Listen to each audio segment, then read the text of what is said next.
കൊച്ചി ഉണർന്നത് ഹൃദയം നുറുങ്ങിപ്പോകുന്ന ഒരു വാർത്ത കേട്ടുകൊണ്ടായിരുന്നു.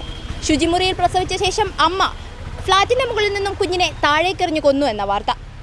കുഞ്ഞുങ്ങൾക്കെതിരെയുള്ള അതിക്രമങ്ങൾ നമ്മുടെ നാട്ടിലിപ്പോൾ ഒരു തുടർക്കഥയാവുകയാണ്. ഇത്തരം വാർത്തകളൊക്കെ കേൾക്കുമ്പോൾ നമ്മളിൽ പലരും ഒരു നിമിഷമെങ്കിലും ചിന്തിച്ചിട്ടുണ്ടാകും, ഏതെങ്കിലും അമ്മ തൊട്ടിലുകളിൽ കൊണ്ട് ഉപേക്ഷിച്ചിരുന്നുവെങ്കിൽ എന്ന്. എന്നാൽ ഇന്ന് നമ്മുടെ നാട്ടിലെ അമ്മ തൊട്ടിലുകളുടെ അവസ്ഥ ഇതാണ്.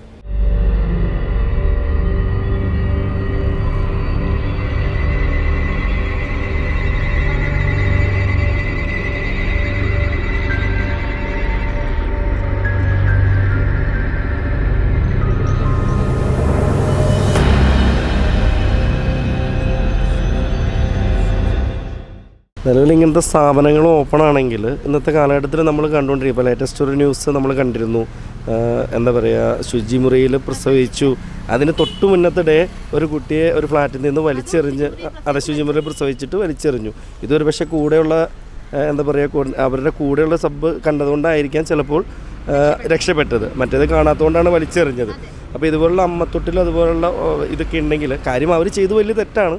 ഇങ്ങനെയുള്ള കാര്യങ്ങൾ ചെയ്യാണ്ടിരിക്കാനും ഇങ്ങനെ കുട്ടികൾ ഉണ്ടാകുന്നതിന് മുമ്പേ അതിനെ പ്രതികരിക്കാനും നമുക്ക് സാധിക്കും. എന്നിരുന്നാലും ഇനി ബൈ ചാൻസ് ബർത്തായി പോയെങ്കിൽ ഇതുപോലുള്ള അമ്മത്തൊട്ടിലുകളൊക്കെ ഉണ്ടെങ്കിൽ ഇതിൻ്റെ വാതിലുകളിൽ കൊണ്ട് ഉപേക്ഷിച്ച് കഴിഞ്ഞാൽ അങ്ങനെയുള്ള ജീവനുകളെ നമുക്ക് എന്ത് ചെയ്യാൻ സാധിക്കും, മുന്നോട്ട് നമുക്ക് രക്ഷപ്പെടുത്തിയെടുക്കാൻ സാധിക്കും. ഇങ്ങനെയുള്ള ക്രൂരകൃത്യങ്ങളിൽ നിന്നും നമുക്ക് ചെറിയ കുട്ടികൾ, പൈതങ്ങൾ എല്ലാത്തിനെയും കാത്തുരക്ഷിക്കാൻ കഴിയും. തീർച്ചയായിട്ടും തുറന്ന് പ്രവർത്തിക്കുക. ഇതിങ്ങനെ അടച്ചിടേണ്ട സ്ഥാപനങ്ങളല്ലോ. ഇങ്ങനൊരു അമ്മത്തൊട്ടിൽ എന്ന് പറയുന്ന ഒരു നെയിമിൽ അത് കൊടുത്തിട്ടുണ്ടെങ്കിൽ തീർച്ചയായിട്ടും അത് തുറന്ന് പ്രവർത്തിക്കേണ്ടത്, അടച്ചിടേണ്ട സ്ഥാപനങ്ങളല്ല.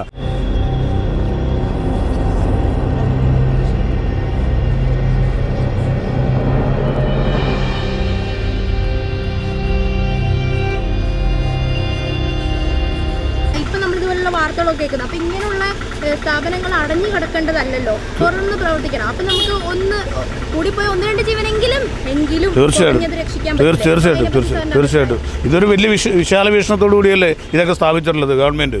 പക്ഷേ ചില ആളുകൾ എന്നെ ഉദാസീനത കൊണ്ട് സംഭവിക്കുന്നതല്ല. ഇതൊരു വർഷത്തോളം അടച്ചിട്ടേക്കുന്നത്. ജോൺ ഫെർണാണ്ടസ് MLA ഫണ്ടിൽ നിന്ന് കൊടുത്തത് അതൊരു ജനദ്രോഹ നടപടി എന്തായാലും ഉദ്യോഗസ്ഥന്മാരുടെ ഭാഗത്തുനിന്നുണ്ടായിട്ടുള്ളത് അനാസ്ഥയത്. ഇതിനൊക്കെ വിശാല മനസ്സോടുകൂടി കാണാനുള്ളൊരു കഴിവ് ഉദ്യോഗസ്ഥന്മാർക്ക് ഉണ്ടാവണം, ജനപ്രതിനിധികൾക്ക് ഉണ്ടാവണം. ഇപ്പോൾ നമ്മുടെ എറണാകുളത്ത് പോയി അടുത്തിടയ്ക്ക് കേട്ടത് ചിലപ്പോൾ അങ്ങനെയുള്ള കേസുകൾ ഇനിയുണ്ട്. ഇന്നിപ്പോൾ നമ്മൾ രാവിലെ ഒരു കേസ് കേട്ടില്ലേ, അതൊക്കെ ഒരു പക്ഷേ ഗത്യന്തരമില്ലാതെ സംഭവിച്ചു പോകുന്നു. അതൊക്കെ ഈ കാലത്തെങ്കിലും അതിന് മാറ്റം ഉണ്ടാകേണ്ടതാണ്. ഇതൊരു വലിയ വിശാല വീക്ഷണത്തോടെ ഉണ്ടാക്കിയിട്ടതാണ്. അതിനെ സംരക്ഷിക്കാൻ ഉദ്യോഗസ്ഥന്മാരും സർക്കാരും പ്രത്യേകിച്ച് കൊച്ചി കോർപ്പറേഷനും അതിന് തയ്യാറാകണം. അതെ, ഇപ്പോൾ അത് അടച്ചിടുന്നത് ഏറ്റവും വലിയ ദോഷം ചെയ്യുന്നത് ഇതൊക്കെ കൊണ്ട് തന്നെയാണ്. ഇത് പ്രവർത്തിക്കണം, ഇത് വേണ്ട വിധം സംരക്ഷിച്ച് പ്രവർത്തിക്കണമെന്നാണ്. കുട്ടികളെ ഇങ്ങനെ ഉപേക്ഷിച്ച് കൊലപാതകം ചെയ്യണം. അതൊരിക്കലും അംഗീകരിക്കാൻ പറ്റാത്തൊരു കാര്യം തന്നെയാണ്. ഇപ്പോൾ ഇത് തന്നെ ഇപ്പോൾ ഇവിടെയുള്ള ഇത് തന്നെ ഇപ്പോൾ അടച്ചിട്ടേക്കാണ്. അതുപോലെ കൊലപാതകങ്ങൾ ഇപ്പോൾ അടുത്ത് തന്നെ ഒരാഴ്ച മുമ്പാട് സംഭവം ഉണ്ടായി.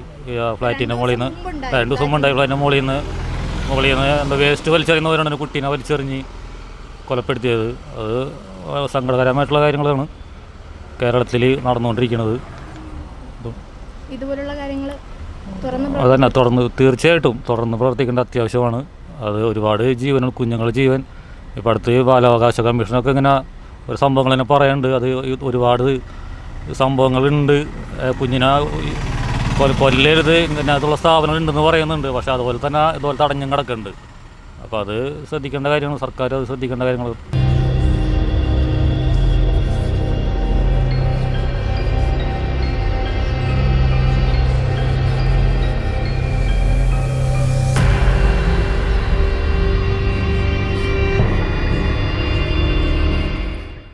ഫ്ളാറ്റിൽ നിന്ന് താഴേക്കെറിഞ്ഞു കൊല്ലാതെയും ഉറുമ്പരിക്കുന്നിടത്ത് കൊണ്ടിടാതെയും പാറയിലടിച്ച് കൊല്ലാക്കൊല ചെയ്യാതെയും കടലിൽ ഒഴുക്കി വിടാതെയും നമ്മുടെ നാട്ടിലെ ഉപേക്ഷിക്കപ്പെടുന്ന കുഞ്ഞുങ്ങളെ സംരക്ഷിക്കാൻ ഇത്തരം കേന്ദ്രങ്ങൾ തുറന്നു പ്രവർത്തിച്ചേ മതിയാകൂ.